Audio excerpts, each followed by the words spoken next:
Salut à tous, c'est Boudère. Rendez-vous sur Clic. Clic, c'est tous les soirs à 19h45 sur Canal+.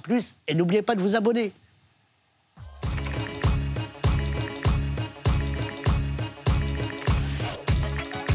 Et son rêve le plus cher à Michel, c'est de devenir arabe. Si, ça existe. Alors il s'est appelé Micheloud. C'est un mix de Michel et Bouloud.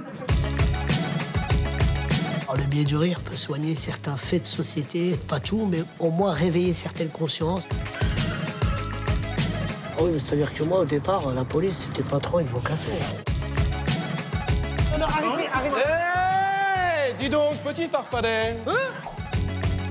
C'est la famille, t'as compris? Aujourd'hui, Boudère is back, je reviens à mes premiers amours, à le seul en scène, quoi. Mon iPhone 10, quand je fais une reconnaissance faciale, il bug ce bâtard.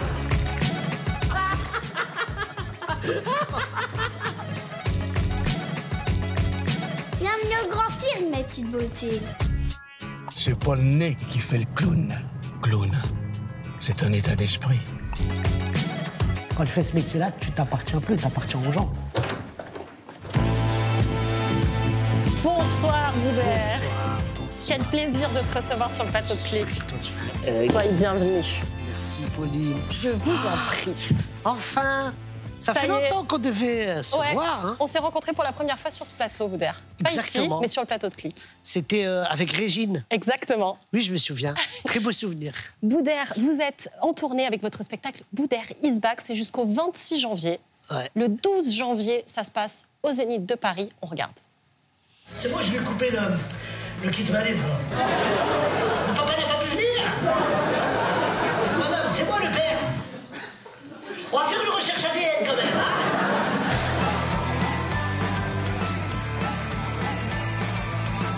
Les couches, par exemple. Moi, je pensais que c'était une couche jusqu'à l'âge de 10 piges. Je savais pas qu'il chiait dessus toutes les 5 minutes. Un jour, j'ai fait une grosse bêtise. Mon père, ça l'a énervé, il a voulu me taper. Il m'a fait, où je vais te taper? T'es déjà cabossé.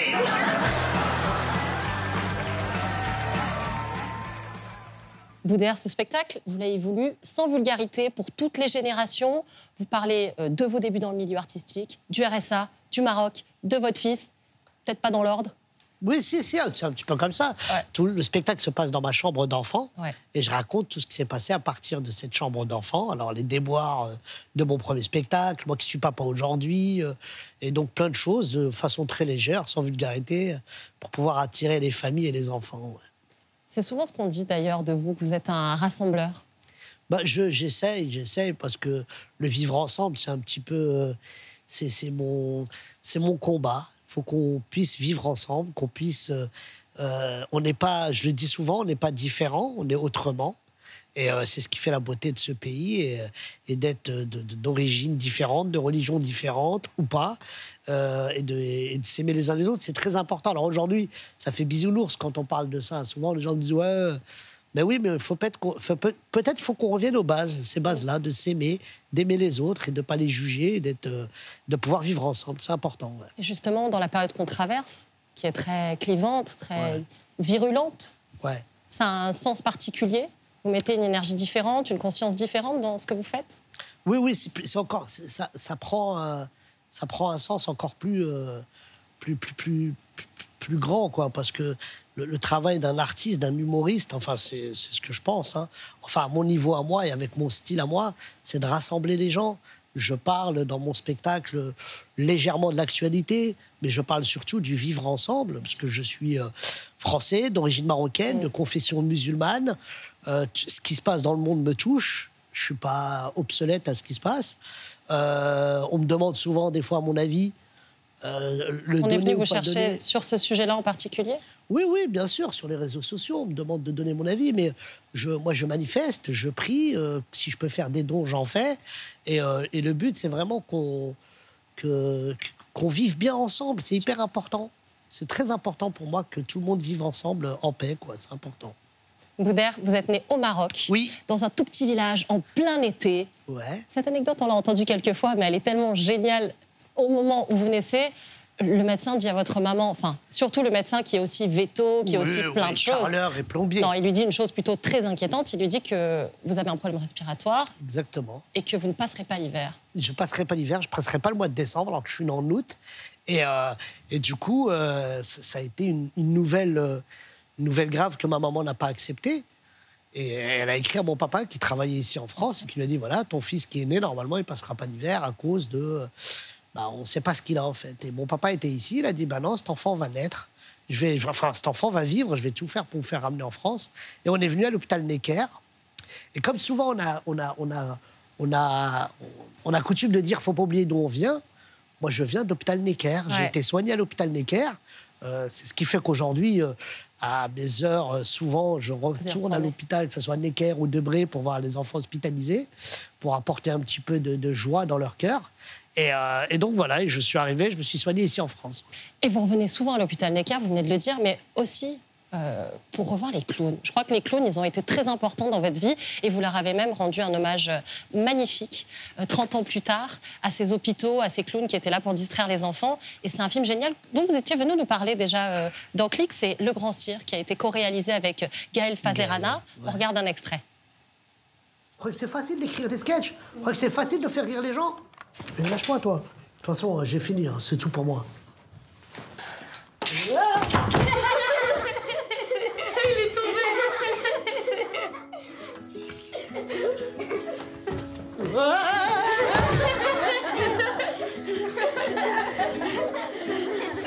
Je vous ai dit que je savais voler?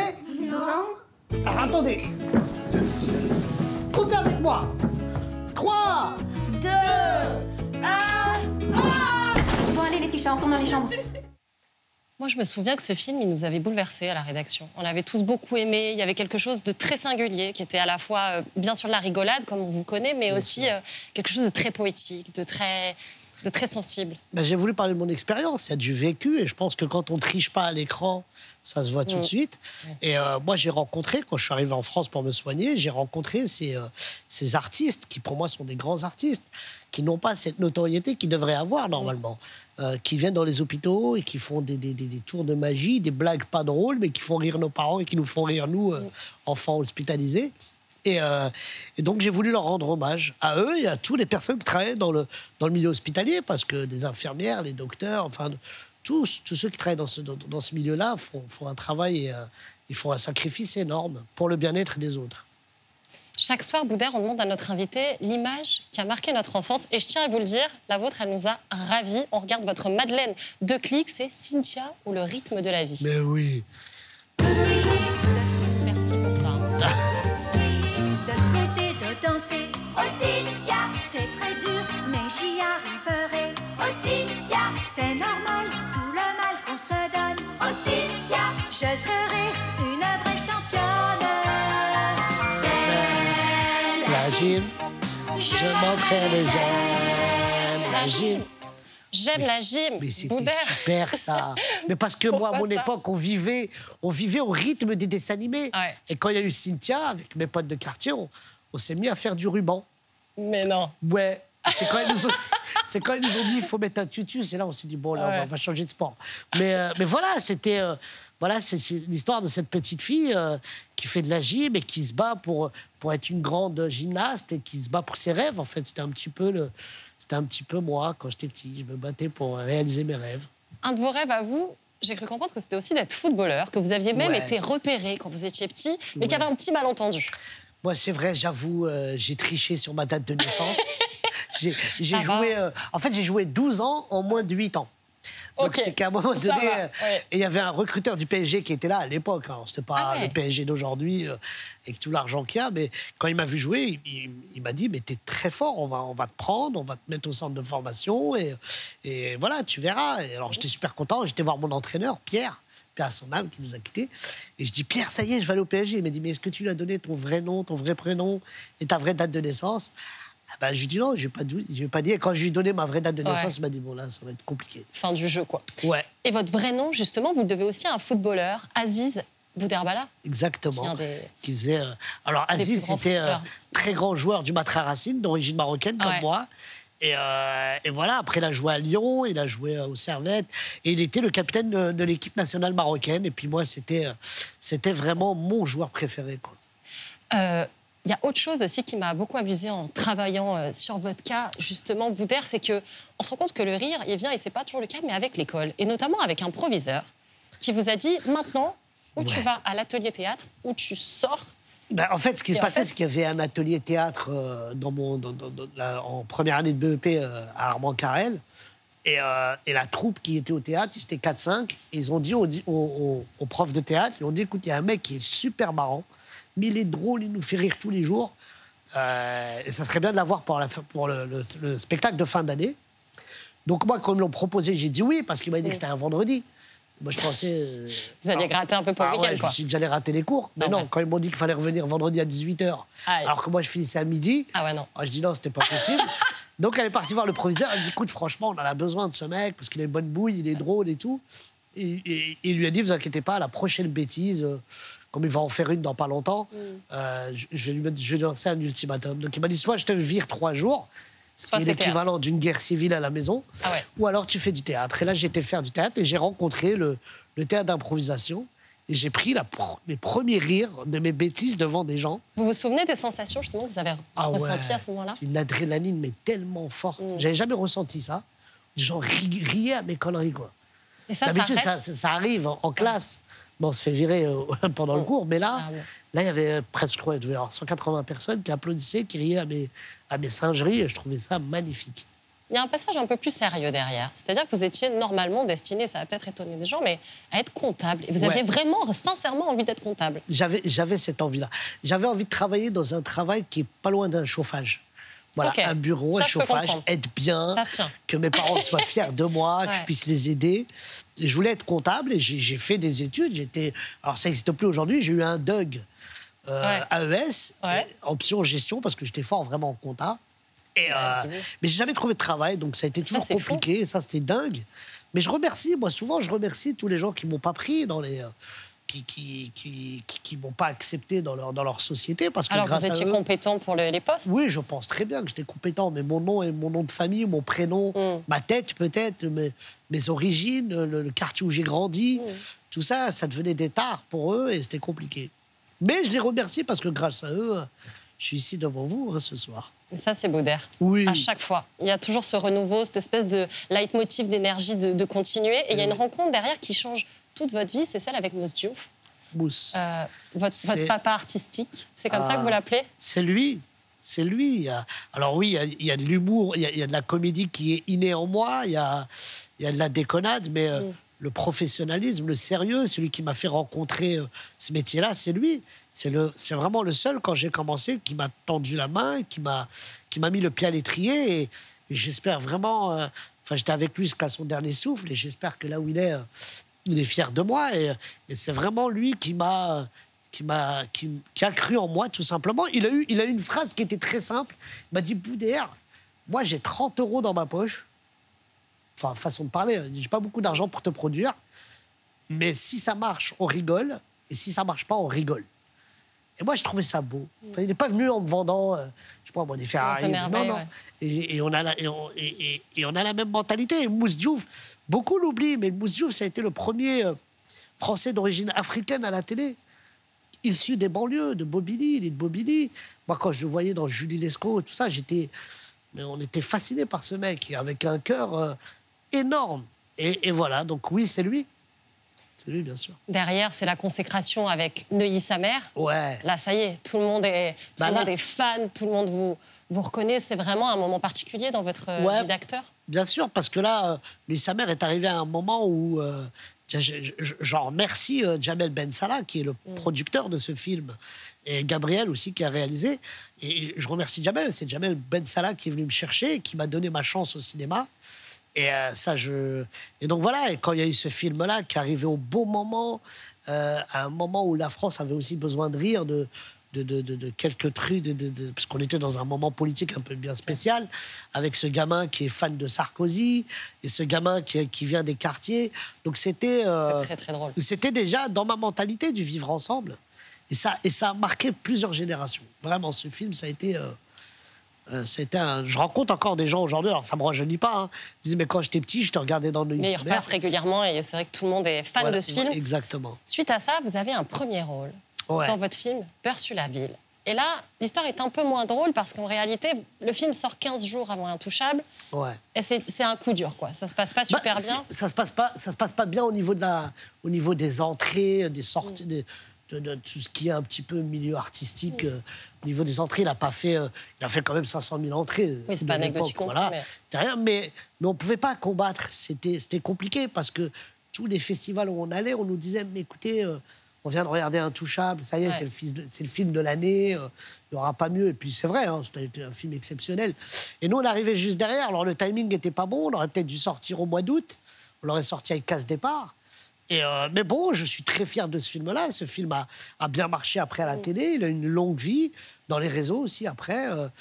Et donc là, je suis très fier et je remercie encore Jamel, c'est Jamel Ben Salah qui m'a donné ma chance d'être premier rôle. Et surtout, après, il y a beaucoup de rebondissements, mais il y a aussi Leïla Bekti qui vous fait rencontrer Édouard Baird. Oui, vous partez oui. pour du C'est des théâtre. rencontres. Laïla, ça a été Édouard.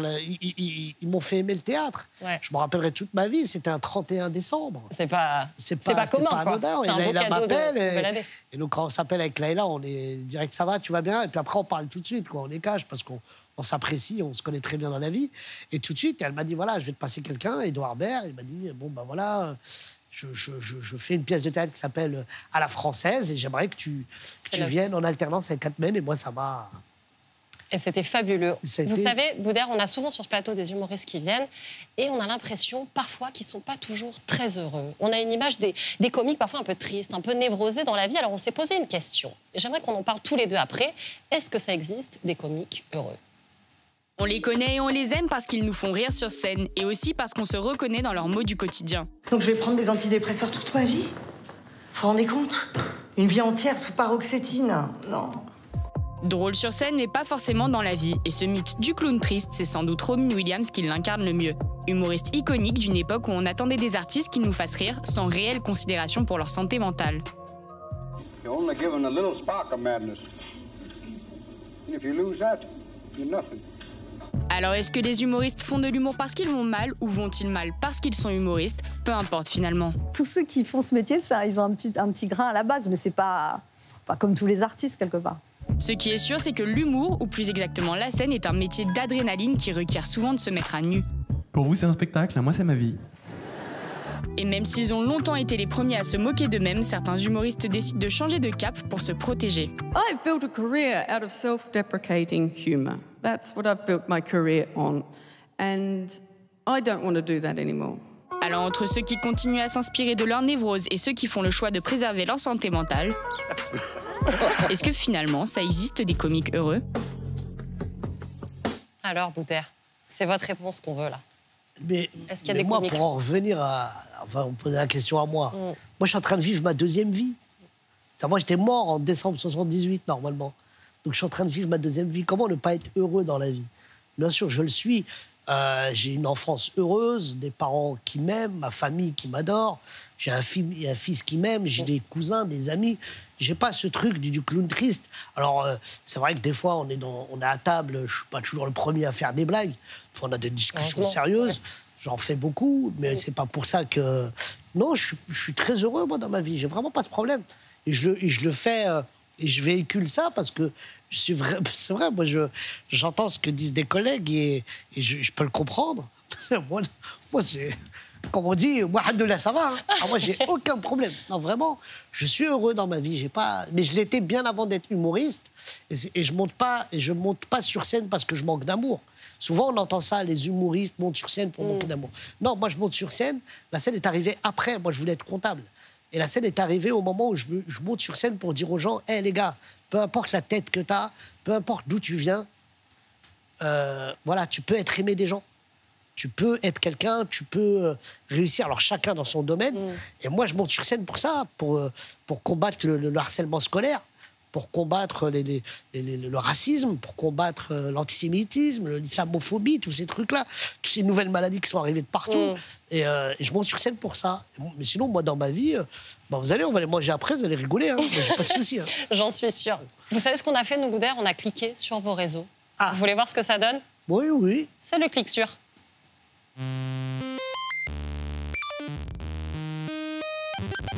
On a cliqué sur vous, Boudère. J'ai toujours rêvé de dire cette phrase. Et vraiment, il faut vous retirer Insta. Hein. Vous y passez beaucoup trop de temps. Vous filmez tout, même quand vous faites le ménage. Et comme un daron qui découvre les filtres, vous avez tout testé. Salut à tous. Je suis prêt pour faire Koh-Lanta. Mais la plupart du temps, vous n'avez pas besoin de filtre, puisque vous possédez la collection de perruques la plus dingue de France. Mais vous avez aussi de magnifiques costumes, pour des rôles j'imagine. Celui pour le Grand Bleu, celui de serveur de café et celui de Napoléon. Sur vos réseaux, on voit aussi vos talents de musicien. De nageur aussi. Pour les JO 2024, ça va peut-être être un peu short. Prépare les JO. Vous faites aussi briller les autres, notamment des artistes de rue que vous rencontrez, même si leurs numéros ne sont pas encore totalement rodés. En direct avec Joe le jongleur. En cliquant sur vous, on a aussi vu votre engagement pour l'éducation et l'accès à l'école pour tous. Des enfants pour qui vous avez une vraie affection, puisque vous les faites monter sur scène pour qu'ils donnent leur avis sur le spectacle. On dirait presque une secte. Ce soir, on était au spectacle de Boudère, c'était très bien. On était au spectacle de Boudère. C'était comment? Très bien. Des enfants avec qui vous jouez pour la série Le Nounou. Et vraiment, le courant, il passe, mais tip top. C'est Patrick et ton fils. Oh, si tu veux pas qu'il glisse. Et... Allez, on se quitte sur ces belles images de complicité. Ils sont trop beaux, vos réseaux, Boudère. Ouais, moi, c'est très familial. Ouais. Moi, je mets que des trucs rigolos, avec des enfants, souvent. Tout le temps, votre fils, la famille. La famille, les enfants. C'est Des le enfants cas. que je connais même pas, des fois. Oui, mais j'aime bien. Ça sert à ça. Pour moi, les réseaux, ça sert à ça. Ouais.